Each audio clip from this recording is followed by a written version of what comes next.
Titanic was a ship that it was designed to bring people together, to reunite families, etc. And, unfortunately, she never succeeded in doing that due to the circumstances. But I think she's doing that now through Facebook and Instagram and things like that. That's why I wanted to start this. Why I wanted to start this podcast. And ladies and gentlemen, I am so excited to bring you today a conversation with some absolutely phenomenal people I have gotten to get to know throughout the years. Welcome to the Titanic Legacy Podcast. My name is Paul Carganilla. I am the host, and this is a podcast that explores the lasting impact of Titanic through conversations with creators, authors, historians, filmmakers, musicians, entrepreneurs, family members, and more who continue to keep the Ship of Dreams legacy not only alive, but thriving through their creative work, their conversations, and throughout their lives.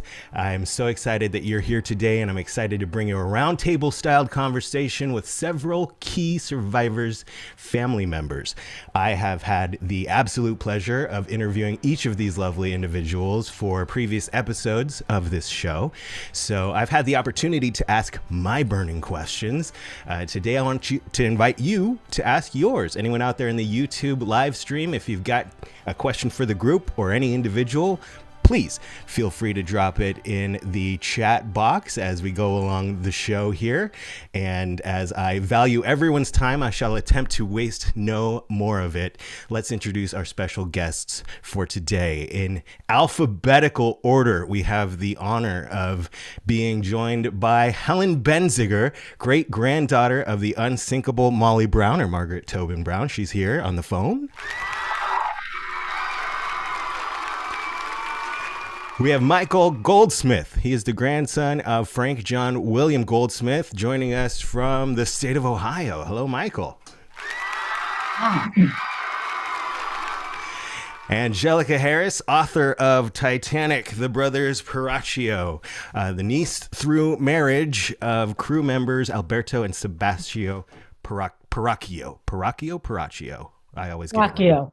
Peracchio. Thank you, Angelica. Joining us from across the pond, as we say, is author Clifford Ismay. He's the author of Understanding J. Bruce Ismay. You heard him at the start of the show here. Clifford, hello. Hello, everyone. Also in that same general area of the world, Jean Legg, the author of Titanic's Last Hand. Celiney Daniels, his life story. She is the daughter of Titanic's last surviving steward, Celiney Daniels. Give it up for Jean Legg. Hello, everyone. Oh, joining us from the East Coast of the United States, I believe, Laura Decker Ward, the granddaughter of Titanic's youngest bride, Celiney Alexander Yasbeck, quoted in, or was actually talked about in Walter Lord's A Night to Remember. Laura. Hi, it's a pleasure being here today. And rounding out our panel is Julie Hedgepeth Williams, author of A Rare Titanic Family, the Caldwell Story of Survival. She is the great-niece of Albert Francis Caldwell. Hello, Julie. Hello.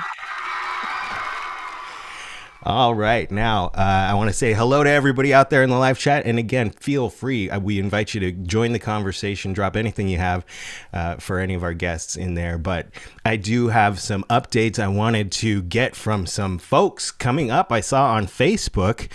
First of all, Cliff and Laura, you met doing this project and it's about to go public. Can you tell us about it? Yes. Well, I'll start. Clifford, you can fill in. We met last fall in Ireland. Actually, we filmed a documentary that featured both of our ancestors, my grandmother and Bruce Ismay. So it was very exciting and interesting, and we really couldn't talk that much about it. But as of today, we have been given permission to speak about this upcoming film, which is going to be released in the UK on May the 17th on Channel 4. And so we're very excited. Titanic, Our Secret Histories. Yes. Well, I am so excited to see it. Do you know if or when, if there's a timeline of when it might be available across the world? Not yet. I imagine after its initial screening on ITV's Channel 4, it will probably make its way onto the streaming platforms, possibly Netflix.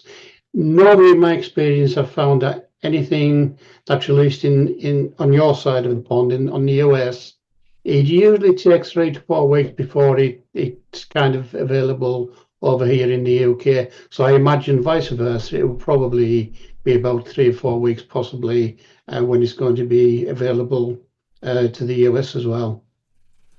Very cool. We're looking forward to that. And I just got to say, it was a pleasure to meet Laura in person. She made the trek out to Long Beach for our Titanic anniversary weekend, the weekend of April 12th through 14th.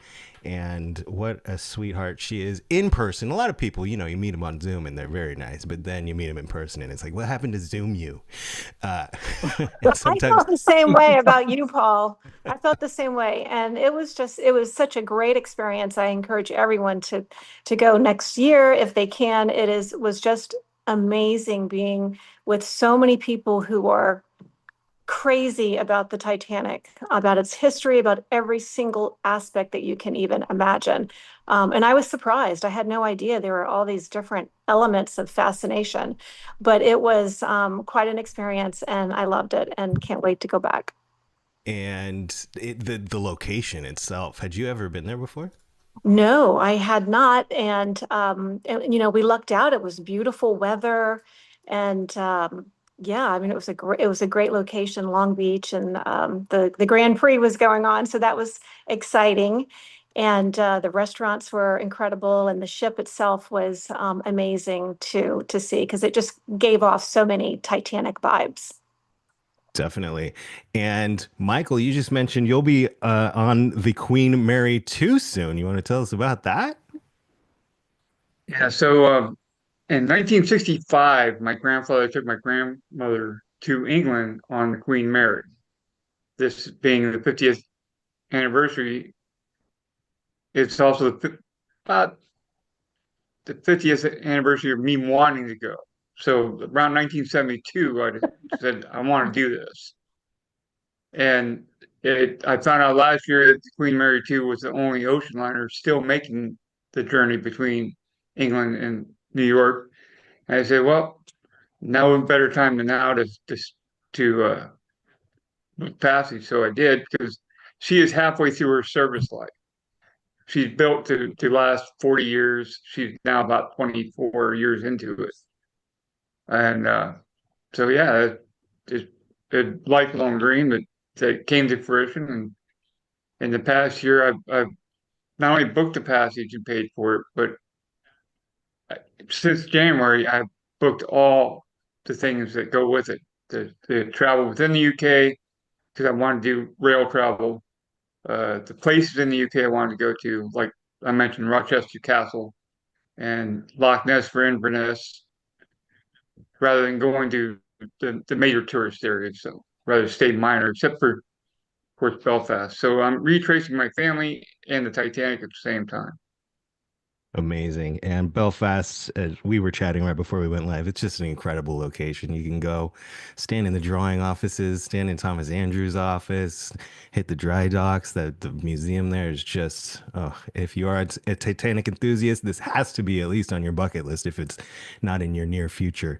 The work I think the highest point about it, though, is the nomadic, because that is the last White Star vessel in existence. The same hands that built Titanic built the nomadic. So you can't talk about it without talking about the nomadic. And it's had a heck of a journey. I mean, at one time it was a bar, another time it was a derelict just sitting around, and now they've restored it. And they just redid the planking on it last fall, I think it was. Yeah. Did you manage to go on it? Did you manage to go on it? I'll be on it in May or in early June when I go. Oh, right. Cliff It's and I were on it actually. We met on the Nomadic Oh, right. when we were filming in Belfast, and Yes. that was where they had us first. They did sort of like this gotcha moment Yeah. where they opened the door and they introduced us to each other. Yeah. And it was it was really interesting to see that vessel and to imagine what it was like back in Yeah. the day. But it was really incredible. And Yeah. then Belfast and the museum is just Yeah. It's spectacular. quite a feeling when you go on it, isn't it? There really is. Yes. Yes. It's an incredible experience. That was the second time I've been aboard Nomadic. The first time was just when she came into Belfast before most of the refurbishment work commenced. And even then, you could see the opulence of the ship, and it kind of made you feel as if you were on Titanic. Okay, it wasn't as great as Titanic, but you could see all the decor, the ironwork, the rivets, and it was a wonderful, wonderful experience. Yeah, I agree. I do want to talk about these historical locations in just a bit, but I wanted to also ask Helen. Hello, Helen. You're joining us from Missouri, if I remember correctly. I am, sweetheart. How are you doing, Paul? I'm doing so well. I saw the Molly Brown Museum in the news recently, something Titanic related. Are you connected with what's going on there? Yeah, they are now in possession of all of the things that I own from Margaret. And so they've got a whole thing throughout the house with her things scattered that are mine. Yeah. It's a collection I have. That's amazing. And if anybody And hasn't they're been there, displayed. if people are hearing this and going, what are you talking about? Molly Brown House Museum? Can you tell us just briefly about what it is? Well, it was the home that Margaret and Jim Brown lived in Denver after they struck it rich in Leadville. And a lovely house, but nothing like the movie. It's completely different. And they have a museum now. Historic Denver was formed to save this house. And they did, and it's beautifully kept up. The tour guides are so knowledgeable. They know more than it's something new every time I go. And I will be there on July 18th to celebrate her birthday. Wow. Is that a public event? So if anybody's in Denver, come on over. July 18th in Denver, Colorado at the July Molly Brown Museum. 18th. I've been itching to get over there. Maybe I try and do that. Oh, That would be so Paul, wonderful to you meet must. you. And then you can tell stories about how wonderful I am in person. Yeah. It is true. It is true. Oh, wow. That's exciting stuff. And so it's something I kind of wanted to ask about with all of you having familial connections to Titanic. I know I have felt the magic of being at the dry dock in the White Star building there and in Belfast. But I got a surprise trip. I was on a business trip and I was like, could I even? But I actually got to spend some time alone in the room in Washington, D.C., where they had the Senate hearings. And there's a palpable energy at these places. And I think a part of it is how much of an enthusiast I am that, being somewhere that something historic took place. But I ask the group if there's anything, as family members, have you experienced that sort of magic in historical locations, and where was it? I can start. Oh, sorry. Can I? You go, Jane. We'll start with Jean and we'll wrap back around to Helen and Julie. Yeah. Sorry, Helen. In Southampton, they've got the Sea City Museum, which is totally Titanic. And I've been there so many times. There's several items of my father's in there. And a continuous audio tape of 3 people speaking two women and one man, and that man is my father. I must have been to the museum probably a dozen times, and every time that gets me because I can hear him speaking just briefly about his experience when he jumped into the water. So that's something very special. Oh my gosh. Amazing. Helen, then Julie and Angelica. Well, there are two things that come to mind. One is when I touched where so many people came through and entered the ship. My great-grandmother being one of them. She entered through D door after getting off of the Nomadic, by the way. And the other one is she had purchased an Egyptian talisman from a seller in the marketplace in Cairo. He was there with the Astors, my grandmother, and Madeline Astor. They were all friends. And actually, Margaret and my grandmother, Helen, were one of the few people who still were talking to the Astors because he had married his little 19-year-old bride. But anyway, she bought a talisman, and I got to hold it. And it had been on Titanic with her, of course. And touching it was just a remarkable feeling that you really can't explain. Wow. And it was the same thing when I touched D door. Where is D door located now? It was with RMS. RMS had it. Oh, okay. I'll do a little when they Google. were going around the country, and they had it on display, and touching it was just That's shivers. Julie. Well, mine is not a specific place because it involves the traveling Titanic exhibit that goes around the nation and people can go see it. But we go to the Atlanta Opera regularly. My husband's passion is opera. And we have seatmates that always sit next to us, and we become friends and we know each other's history. Well, one time, our seatmates always brought us a third party with them. They had an extra seat. And they were very much agitated and worried because the person wasn't there yet. And they were very upset about it, kept looking out the door, hoping she'd get there in time for the curtain. And she came roaring in at the last minute and threw herself on the seat and said, "I'm so sorry. I was at the Titanic exhibit. It was so good." And so I turned to her and I said, "Did you get a card, where they give you the card of somebody when you go through one of the passengers and you're supposed to follow their story?" And she said, "Yes." And I said, "Who did you get?" And she said, "Sylvia Caldwell." And I said, "Oh my gosh."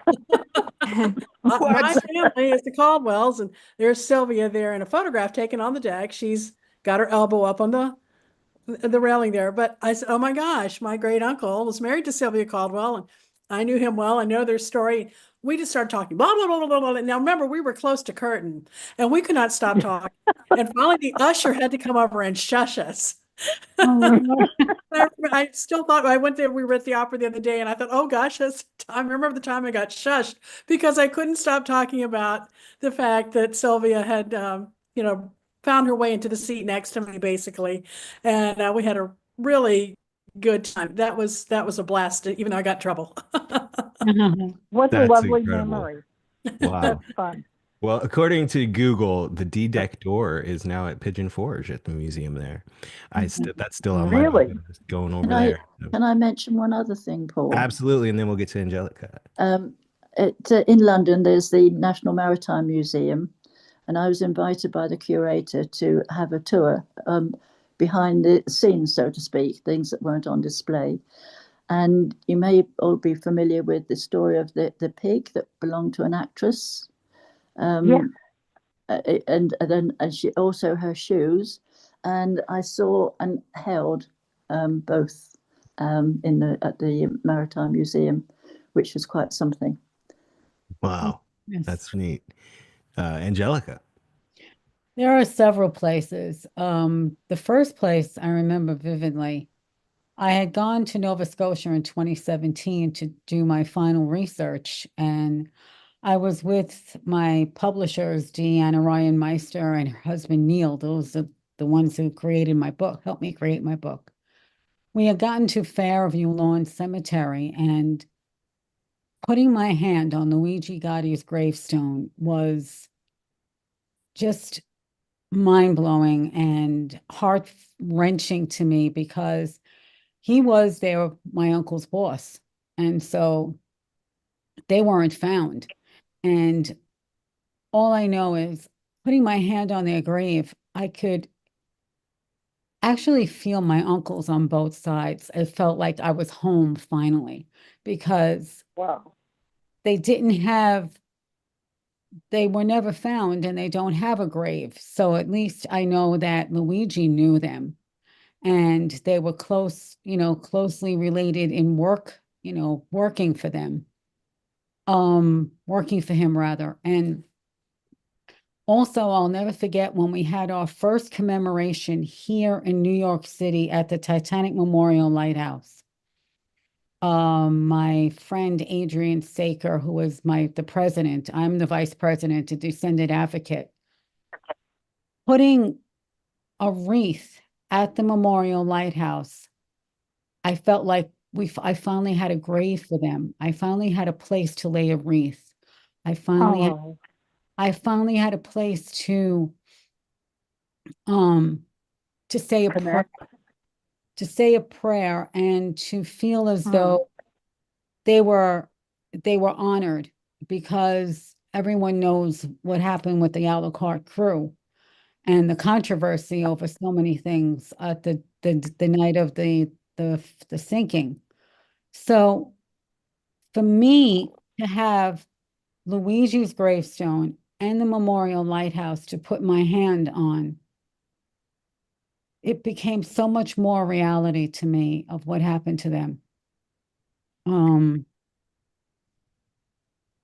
I find that no matter what I do now in my life for them, whether it's writing my book or writing an article for Voyage magazine, or going back to Nova Scotia in June and being with a gathering, a Titanic Con, any of those places, and meeting other people who were on the ship, whether they were survivors or, well, not survivors, but family.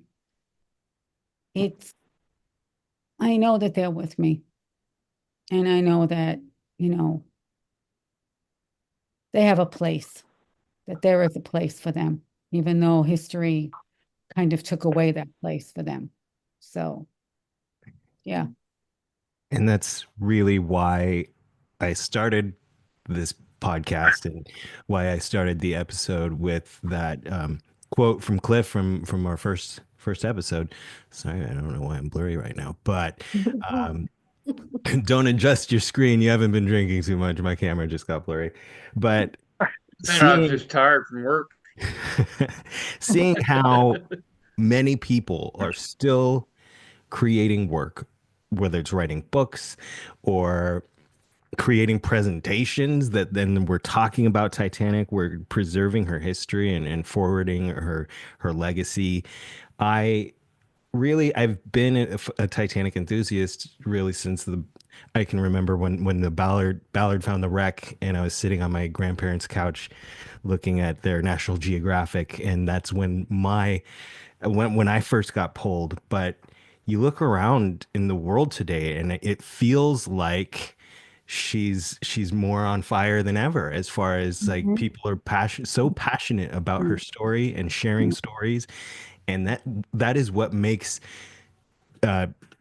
moments like this for me so special. Having you all together, thank you for making the time to get together and talk about your family members, your connections. And it's so important to keep it going, I think, keeping the memory alive and thriving.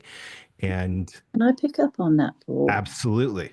Here in the UK, that is on the school curriculum, the history of the Titanic. It's part of their history curriculum. And Oh my God. and there are schools that I go to and talk about the Titanic. And the interest is amazing. Mhm. They're in the they're 7-year-olds, so they are learning about it, and so the interest will go on for generations through it being on the school curriculum. We got to Just get had that to going here. Jane. All right. Going back several years, I used to tour a lot of schools in the UK, giving presentations on the Titanic. That's what I do. I just Yeah, starting from about 7-year-olds up to maybe 12, 13-year-olds. And it was really fantastic doing this. And you could see the children were so engrossed in everything that you had to say and everything you could show them. And at the end of the presentations, I would say to them, does anyone have any questions? And normally you get a room full of silence. But with those children, the questions coming Yes. furious.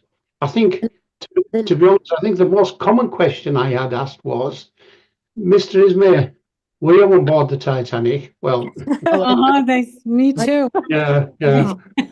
You know, they say, did your father survive?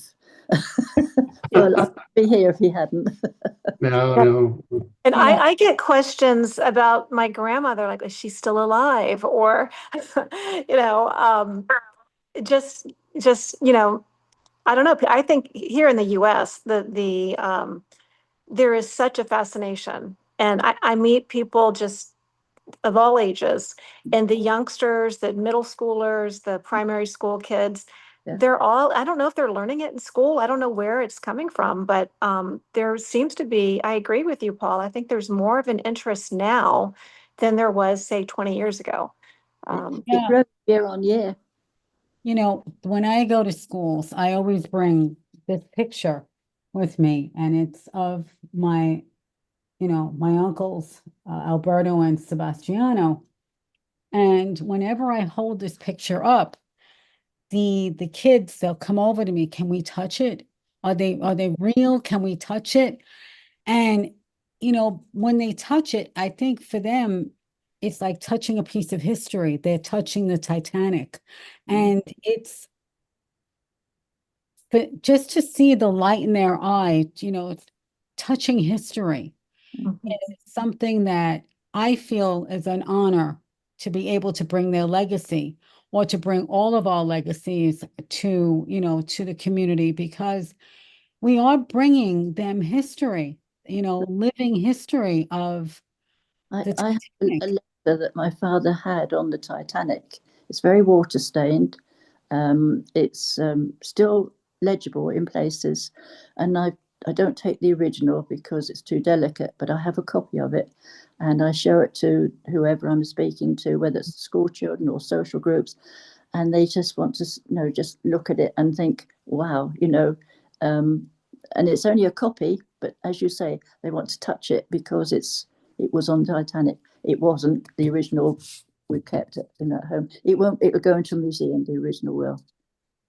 It's just the fact that it was on the Titanic. It just holds their interest. I mean, these pictures weren't on Titanic, but they're of two men who were on Titanic, and for them, that's the treat or the magic, of history, and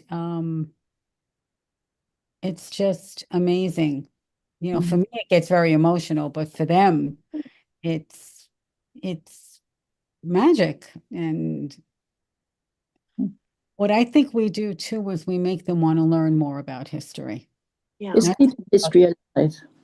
Well, and I also think that with the Titanic sinking, it was sort of a lesson in history for decades, if not centuries, because so many things changed afterwards. Yes. With the communication, with maritime laws.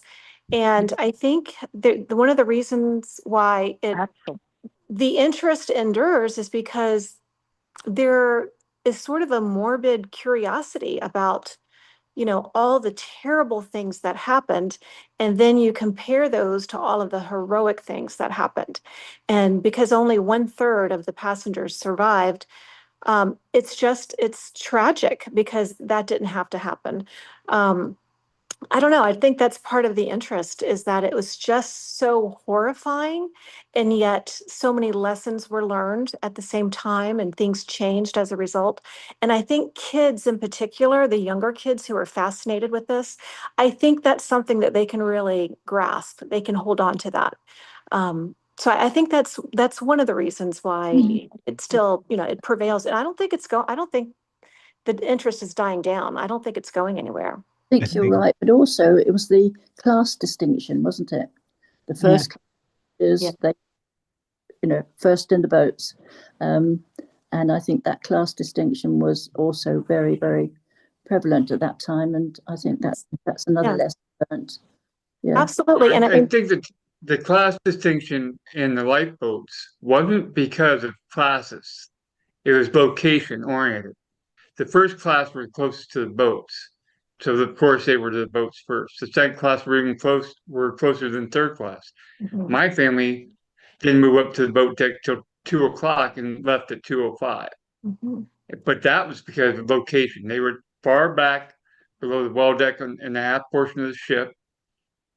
They were lucky they spoke English, because a lot of the third class didn't speak English, so they Mhm. couldn't read the signs, didn't know the way through the ship.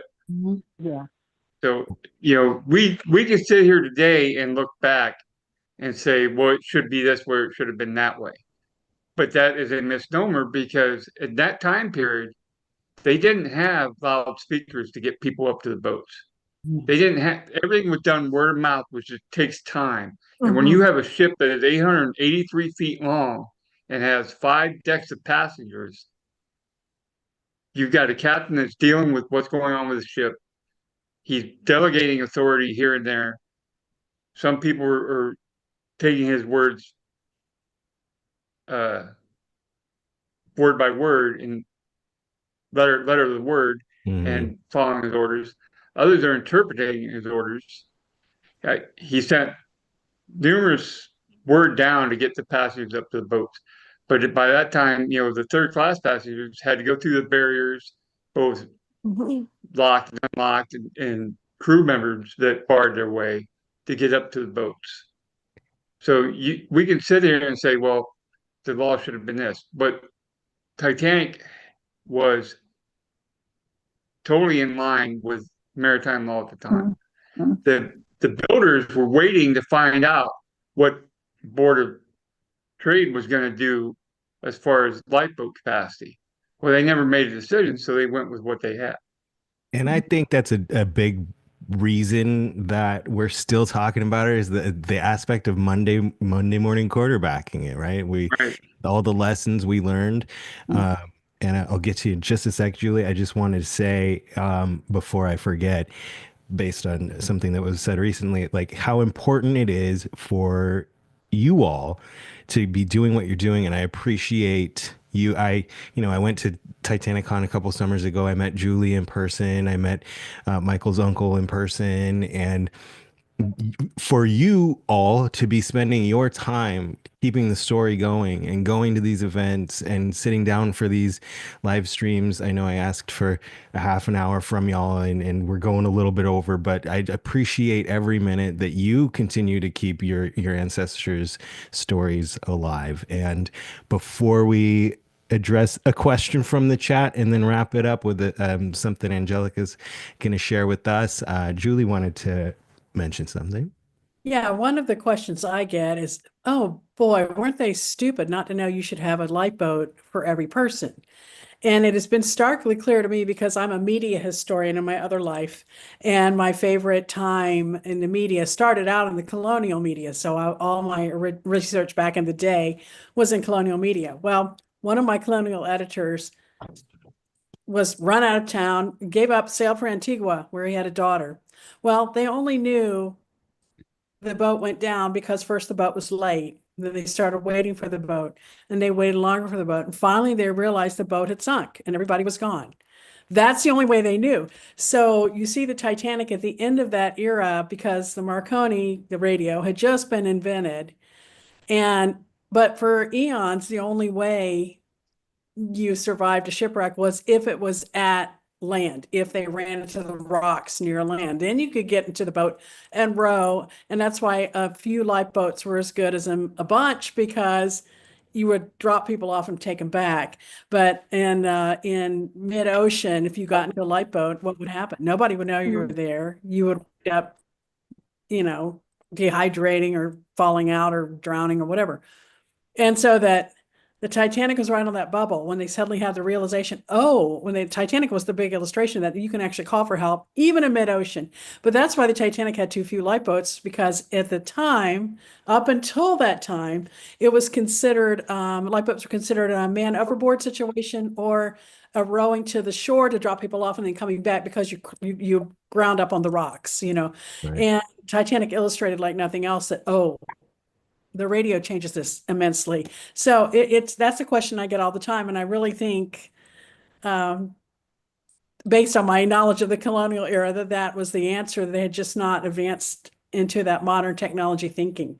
Right. Without the radio, that you had no chance. Right. The designer, he did allow for enough lifeboats, Yeah. but that was overruled by White Star because they said it spoilt the line of the deck. Right. And they were, if they had filled them to capacity, it might have been a different story. I saw an interview recently with an old interview with Walter Lord, and the interviewer had asked him, what's the one thing that boggles your mind? And he said that for the life of me, I have never found the answer why, and maybe some of you have seen this interview, but he said he had never found the answer why lifeboat number 1 only had 5 people in it. And it could have accommodated 60. I don't know what the number is.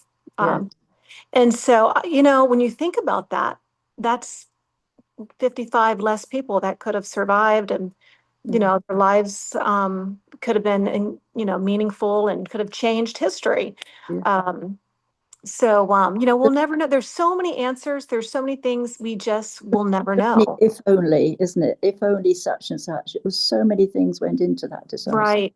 And at the Belfast Museum, there is an exhibit, and it shows, I believe it's nine things that happen. If only one of them didn't happen, then the ship would have, people would have survived. And I just wanted to let everyone know, I know we're getting ready to leave, but I'm going to be going to Pigeon Forge this summer sometime. My husband and I, we've decided we're going to go and check it out since we had such an incredible time at the Belfast Museum.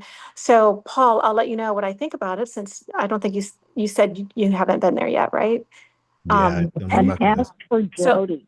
Ask for Jody when you get there. Okay, I will. So I'm really excited about that. I think that's going to be interesting. And, it's been really nice talking with all of you guys today.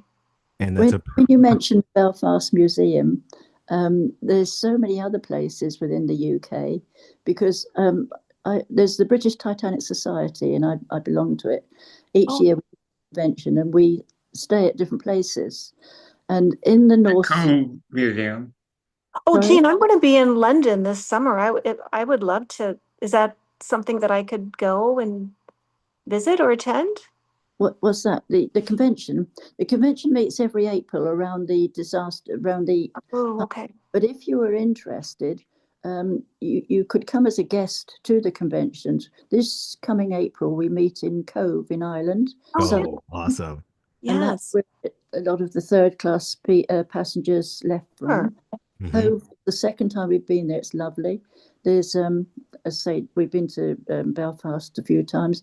There's a place in the north of England near Newcastle, and it's called the White Star Hotel, and it has one of its dining room is actually made from the Olympics when it was broken up. All the things of the Olympics, so it's lined with. It's in Alnwick. Alnwick, it's in the city of Alnwick. It's Alnwick, it's Alnwick near Newcastle, isn't it? It's quite a one hotel. I've been there. It's a wonderful hotel in the few times. Beautiful, amazing. If anyone does get to the UK, those are the sort of places. Okay. Well, Cliff and I filmed at Belfast and Cove, and there was another location there, and I can't remember that town. Do you remember that? It's on the tip of my tongue. But I don't know. 13.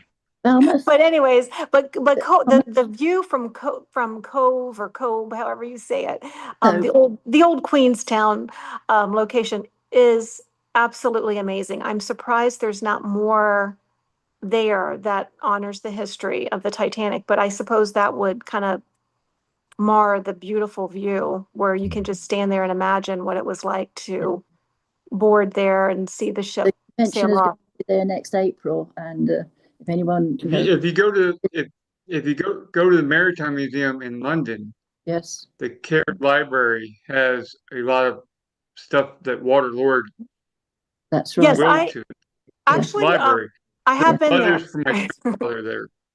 I've been there, so that's part of the film. Is that I don't want to give it all away. You guys will have to tune in and see when it comes out. But I did meet with the curator at the National Maritime Museum, and he pulled out. They pulled out all of Walter Lord's research that had to do with my grandmother, and there were letters between the two of them, original letters, and it was just incredible, and it was amazing, and there was so much, and I'm sure, maybe your ancestors were included in all of those.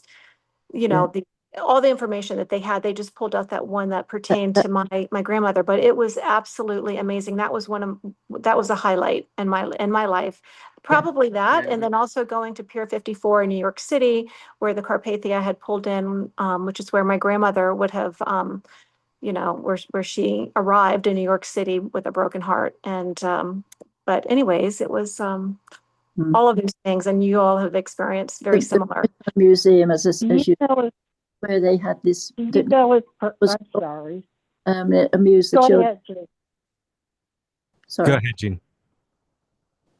No, I was just picking up that the Maritime Museum is where I saw this little pig, which was a toy that an actress had, and she amused the children in the lifeboats with the toy, because if you twisted its tail, it played music.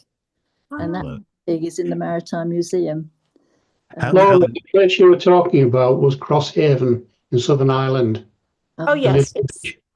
And do you recall, without giving too much away, do you recall the cliff face we were on before we went down to the shoreline? Yes, that was wasn't that Cove, or was that Crosshaven? That was Crosshaven. Oh, I thought it was one and the same, kind of. No, slightly different. Okay. And while I was there, I took a few pictures. And just recently, maybe people have seen this before, but just recently, I noticed a photograph came onto Facebook, and it was from a photographer I believe was in the services, and he took a picture of Titanic in the bay from the cliff at Crosshaven. And I thought, wow, this looks familiar. And when I look back at some of the photographs I'd taken looking down onto the bay, I realised I'd been standing in the exact same place that the photographer had stood in 1912. Wow, that's amazing. So much exciting stuff. It was amazing. I want to get to Helen before we wrap it up. Helen, what was it that you had? Well, I'm sorry, but I blanked on your name. Is it Laura? Laura, yes. Laura, okay. My great-grandmother was also on the Carpathia with your grandmother, and it makes me wonder whether they met each other. You never know. You just know. don't know. I know. Where was she from?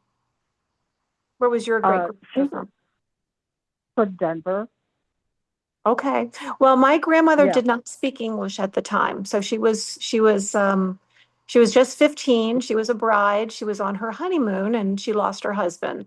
And so he spoke English, and she did not. So luckily, her sister. What did she speak? She was from Lebanon, so she spoke Arabic. Arabic. And there were quite a few people from the Middle East on the Titanic. Most of them were third-class passengers, as was my grandmother. Yeah. And she was traveling with about 17 from her village in Hardin, Lebanon. She was with her sister and her two nephews. So luckily, the four of them survived, but my grandmother's husband did not survive, and that was tragic for her.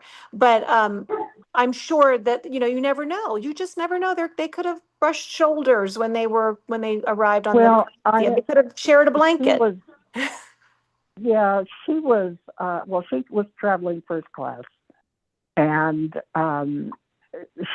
one of the things that she's known for is helping everybody on the Carpathia and going around and especially making sure that the children were all right.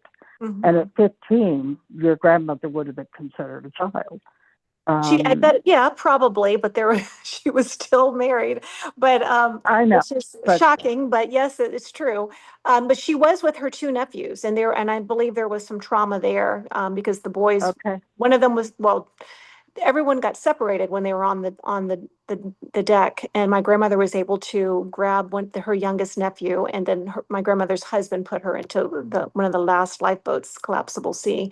Mhm. And her sister ended up in another lifeboat, and then the other boy George ended up in another completely different boat. So amongst the four of them, three of them, there were three lifeboats, and so the Wow. boys evidently there's some interesting history where the boys might have been, I don't know. Well, One of them might have been in the water, pulled out. So there's a lot that, we're still investigating, but I'm sure your great grandmother was very helpful. She may have taken pity on the boys and helped them I'm somehow. sure she You probably did. probably did. But what's remarkable is that you had four members of your family that were in third class and they survived. Out of everybody, the number of people that survived from third class, Yeah. actually four of your family got out. Right. That's a remarkable number. Yeah, I think there were, she had lots of other cousins and people from her village that did not survive. So 4 out of 17 or 20, the numbers also might be as high as 29. So yeah, I mean, she was very lucky. She was very lucky that she survived, and her two nephews and her sister. That's So, remarkable. but yeah, we're glad she did, because otherwise yours truly wouldn't be here today. So. It's amazing. Can I say Julie, something? yeah, Julie, go ahead and I then we'll would. wrap it up. Helen's grandmother brought our little baby, Alden Caldwell, a little Yep. jacket made of what they called a steamer rug, more like I would picture a blanket, but made out, just stitched together by the ladies on the deck, and brought it to him. And Sylvia, the mother, commented it was a really strange looking garment, but he needed it, so he was wearing it. And as they exited the Carpathia, they were confused for third class, and I think she thought the strange looking little jacket had something to do with it. And that was kind of funny to me, just looking Julie, back. I read your book. Right, 'cause Julie, my great was one of the ladies that sewed those clothes for the Oh, other thank you. oh, that's right. Yes, I read. I read the transcripts from your interview, and also Julie, I read your book, and I thought that was very interesting what your great uncle went through. I don't He know. was such a great guy. I mean, he's easy to talk to. He loved to tell the story. And I want to say something. You mentioned Arabic. The Titanic's port of call on the way back, one of them would have been Beirut, had it made it through. So it was actually had a port of call in Beirut the next time, which I think is interesting. Um, Yeah. That is interesting. We had a lot of family members from that village in Hardin who had already left, and probably on other ships, and were in the U.S. In Wilkes-Barre, Pennsylvania. Oh, And yeah. it's possible that they had plans to go back, on the Titanic, and bring more family members over, and they would have ended up in Beirut and then traveled probably to Tripoli to get to Hardin. So, you never know. There's so much that we just don't know that could have happened that didn't happen. All these connections, Angelica. I know, isn't it amazing? On my grandfather's side, I'm part Lebanese. Oh, you are? No, Yeah. how about Yeah, my grandfather was born in Sicily. He had I think his great grandfather was from Lebanon. Oh, wow. Yeah. Okay. Well, they would consider us cousins. If But you have a drop of Lebanese in you, you're considered a cousin. Love it. I just want to point out Yeah. this tie and this flower, the flower wasn't real. It was a silk flower. And this bow tie were made by my great aunt Louisa, their mother. And she asked them if they were happy and content to wear it when they took a picture. And those were the last pictures that were taken, from the Titanic or Southampton or wherever they were taken, but Oh, you know, amazing. Well, time flies when you're having fun. I appreciate you all so much. Thank you for getting together. This has been absolutely magical to sit and chat with all of you that are so directly connected to the ship. I know Angelica had something she wanted to share to wrap us up. yeah. I So want to know what the, hold on, Angelica. I want to know what the question was. Oh, the question was something we touched on was someone was asking if there was anything new coming up that we should be looking out for from you. But I think we kind of covered it in the conversation. But Angelica, go ahead. all right. This is a poem I wrote for the 113th commemoration of Titanic. It's in my book, but I revised it to more of a prose form. It's called Titanic Maiden Voyage Among the Clouds. Angels guide thee home. Titanic, majestic lady of the sea, your maiden skirts untethered by the sea. For whence on April 10th, 1912, surrounded by your wards, Captain Smith gave orders to lift anchors and take your leave. Funnels loud with joy to sail, Southampton's queen took to the briny. Her proud hull carried her wards within her breast, nurtured by her safe confines. The pride of the White Star Line. She sits in sand and silt, now sails among the clouds. Made of iron plates and rivets from hands of Belfast lock, she stood tall and honorable. Her name was Titanic Maiden Beauty. Within her decks, she held the elite of society, once of global note, yet all those who dreamed of a better life and those with so much hope. She sits in sand and silt, now sails among the clouds. Her wardens elite with great persona enjoyed her hospitality. Those who served treated them like royalty. Waiters, stewards, maids, and butlers all gave a helping hand. She gave them respite and pleasure. They danced, they sang, and lent enchantment for the great memories. Her name is Titanic Maiden Beauty. She sits in sand and silt, now sails among the clouds. The sea parted bravely at her bow, giving way for new adventures from England to France to Ireland. Liners looked to her royalty. America waited her historic sail into their ports, but fate had their other thoughts. On April 14th, her graceful hull was sliced by an iceberg. The sea flooded her compartments. She listed. Music was heard to calm the passengers. Fear of the Titanic's charges comforted them, reassured them that everything was in control. Her name is Titanic Maiden Beauty. She sits in sand and silt, now sails among the clouds. Her back was broken, bleeding forth. The sea poured salt within her wounds. Lamenting cries from decks of severed wood. Titanic knew she was not long for this earth. The sea unkind and cold took her with crude force, stripped her of her grace, her bow foundered, taking all within. Her stern stood upright, her wards frightened, knowing that fate would be hostile. Titanic plunged into the cold Atlantic Sea. Her time of death, April 15th, 1912. Her name is Titanic Beauty. She sits in sand and silt, now sails among the clouds. Her charges were taken without consent, within the dark of night. Titanic's wars were frozen in the cold. Death for them would now be merciful. With courage, they gave their last. Atlantic, arduous and unsympathetic, was now their bed of passing, for whence their remains will now rest. Her name is Titanic Beauty. She sits in sand and silt among the clouds. Within her stern, a prayer was heard. Heaven's ears opened to desperate shrills. Angels listened to the cries of souls. Once Titanic's humanity flew down with care and hope, for remains lost within Mir's wounds. God sent his angelic soldiers to guard the souls and keep. They held the bow within the confines of their wings, to shield the evil of the night and give it tender care. She came to rest within the caverns of a watery grave. Entombed within the coral reef, she gave herself in vain, to keep the ones within her hull a forever place to sleep. Her name is Titanic Beauty. She sits in sand and silt, now sails among the clouds.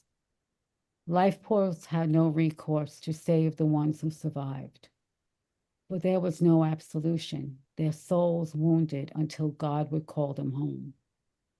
The sea was ruthless, a night without a moon, no light to pave the way, no home, no hope, just water and the cold, and a ship named Carpathia came with aid.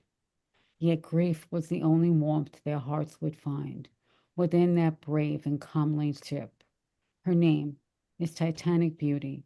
She sits in sand and silt, now sails among the clouds. We came to know her in our hearts, from those she left behind. We mourn your grace and charm. We mourn our family and friends. Her name is Titanic Maiden Beauty. She sits in sand and silt, now sails among the clouds. For your descendants, the Titanic Maiden of Queen of the Sea commemorates your untimely death, your life cut short. History may have written your name within its pages, but we shall keep you in our hearts. 113 years have now passed. May God rest you and God keep you. For now, Titanic, your maiden voyage flies among the souls in starry night, to bring the souls of those within. Your guardian angels guide thee home, for now to heaven's rest. Her name is Titanic Maiden Beauty. She sits within the sands of time, now sails among the clouds. Amen. May we keep her sailing through our conversations, our connections. This has been an absolute pleasure joining you all today. I hope we can do it again. Let's make it a regular thing if we can. Keep it going. And let's give it up one more time for all of our guests today.